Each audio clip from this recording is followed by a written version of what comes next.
Can I go in and get your coats? Happy 95th!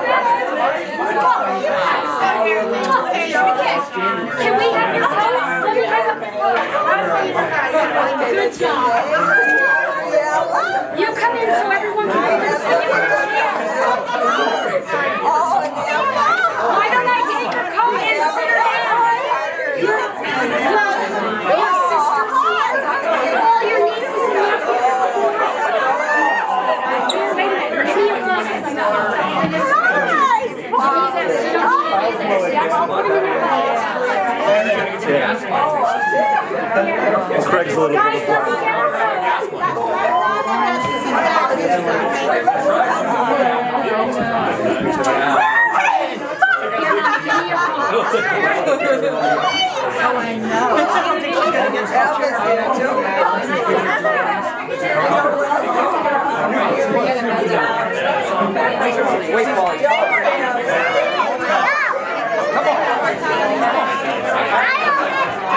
I have a toast for you, Mom.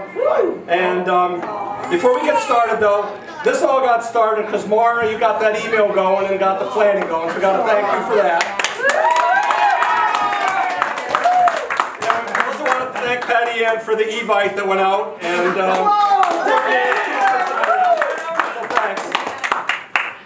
so this was quite a surprise, huh? What about you?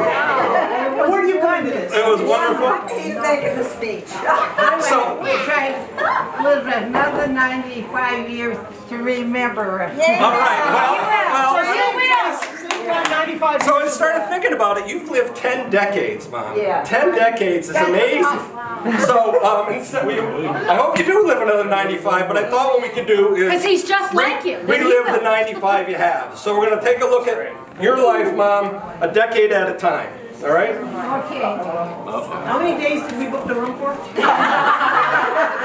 right, wise guys, wise guys.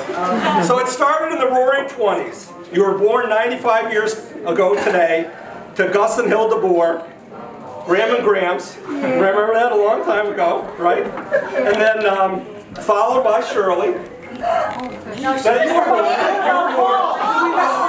right, I messed up. All right, there's probably a few errors in this thing. So.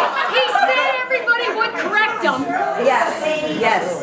Okay, so back in the 20s, then Paul ended up the 20s with his birthday on September 12th, 1989. 60 years ahead of Craig. Oh, I already threw my line. All right, so you grew up on Crown Avenue and attended elementary school at number 30, right?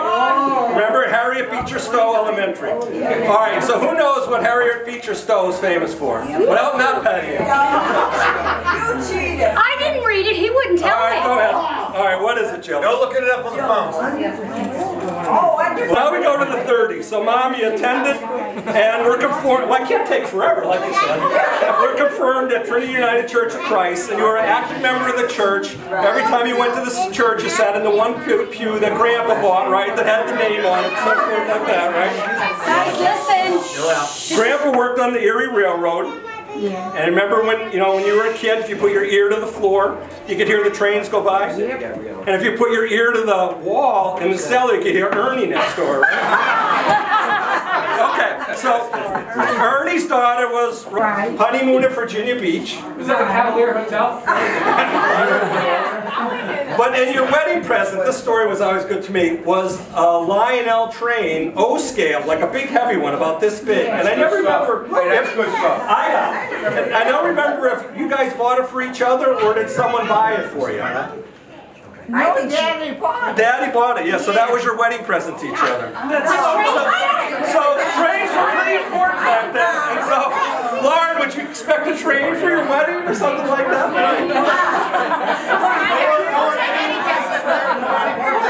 Okay, all right.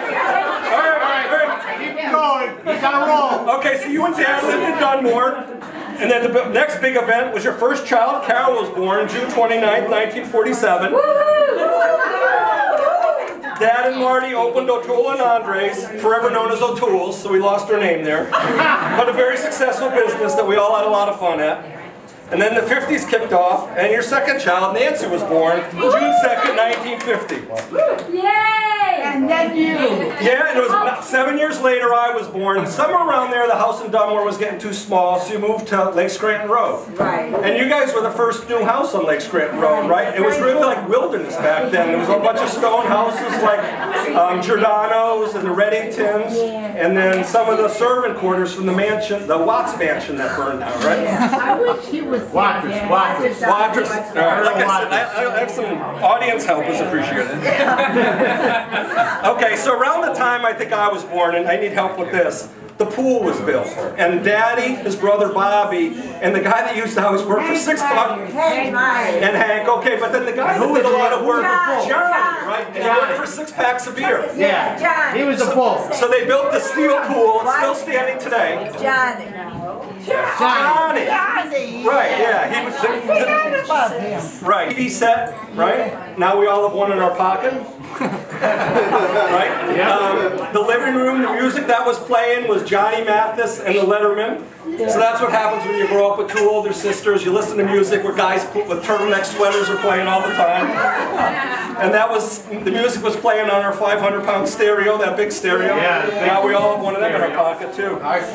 Hi-fi, right. All right, summer barbecues. Dad was cooking burgers, dogs, or chicken thighs on the grill. Yep, lots of use of the pool and the screened-in back porch.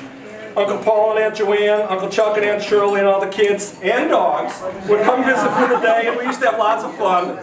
There was the discussion of world politics of Scranton, Hazleton, and New Jersey, price of gas, and who had better roads. That's who had better roads, New Jersey or Pennsylvania. And the cars, they talk about the cars. Right, cars all the time.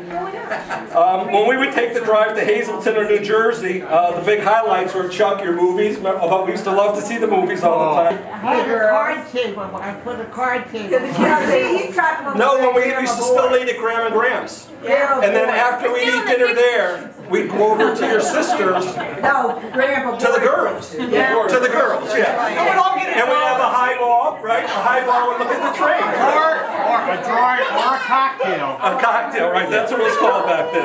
And then everybody would come up to our house. And that's how we'd end our Christmas Day.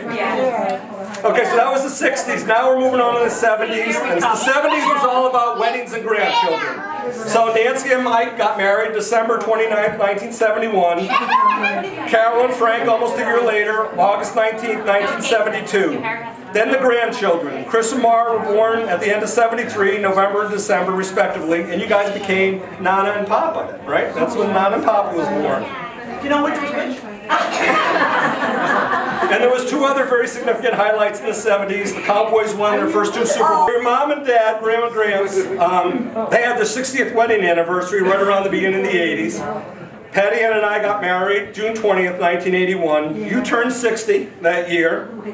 You and Dad became empty nesters, right? We were all gone. Yeah. And even the dog Bandit left, right? He went over and lived with the Polish National Church. Pope of the Polish National Church. Of course, the coincidence was, that was around the time when the Capellonis moved into the neighborhood. So Mara, Corey, and Brant were always poking on Bandit. And he said, I had to go seek a quieter life, somewhere away where the kids aren't bothering you. Okay, so we ended the 80s with your 8th and last grandchild. Craig was born on September 12th, 1989. Where's Patty Ann? You said it before. 60 years after Uncle Paul. So the same birthday as Uncle Paul. So we had a double celebration when Craig was 3 and Uncle Paul was 63. And a lot of you guys were there. You were there. You brought a can of shrimp. You and Dad are doing a lot of taxiing for Mark, Corey, and Brant, taxiing around, kids events. Vacation in the Walpole Pack with Jill and Jim, go up there for a day of vacation. And we learned about Hot dog gravy. And holiday parties. And Frank's sister, Mary Ann and Jeff, and they send their best wishes. They couldn't be here tonight. So you go down there for a holiday dinner and things like that. Cards with the ladies, and I couldn't remember, were you playing bridge or was it just rummy or something? Bridge. Wow, that's pretty good, Mom, bridge. Wow. And then discussions on the front porch with your best friend, Pat. And I don't remember if Hank was still living back. Grandchildren.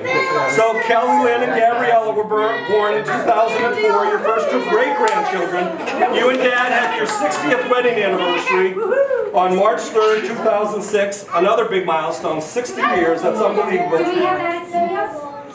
No, it was at our house. Oh, okay. What's that? 60 years in a row. 60 years married. Yeah. No divorce is nothing, just when all 60. And then that gets us to the decade of 2010s, your 10th decade, Mom. So living at Lutherwood, visiting with your girlfriends, walking laps on the 3rd floor, right? Checking out Starbucks every once in a while, and you're part of the board of directors, you, Carol, and other couples, right? Yeah. Every day. A memorable vacation at the beach when she came down to Avalon 2 summers ago, right? Yeah. Right? And we got her right to the ocean, And didn't we? Mom was George? at the ocean, so that was pretty amazing. And your 9th great-grandchild was born Mason to Lauren and Mike. So that was about a year ago. Oh, there you go. So 95 years old, but you're still exhibiting your youth as you and Carol will see driving around Scranton in a convertible Corvette. Yeah. Flashing around town. Yeah, they take Frank's Corvette out. Yeah, right. And so now we're at your 95th birthday, Mom. So, you're a terrific lady, a wonderful mom, a wonderful aunt, a wonderful nana, a wonderful friend, and I think I got them all there. So here's the mom.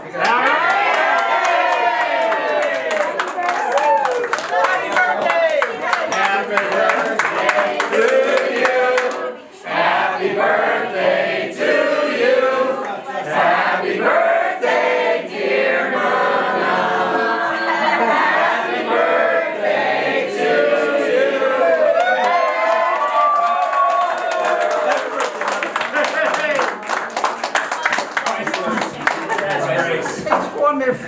Great job. Nice job. Thanks. I knew it. Happy birthday, dear Mama. Happy birthday to you. Happy birthday, we love you. Make a wish. Thank you. I love you all. Make a wish.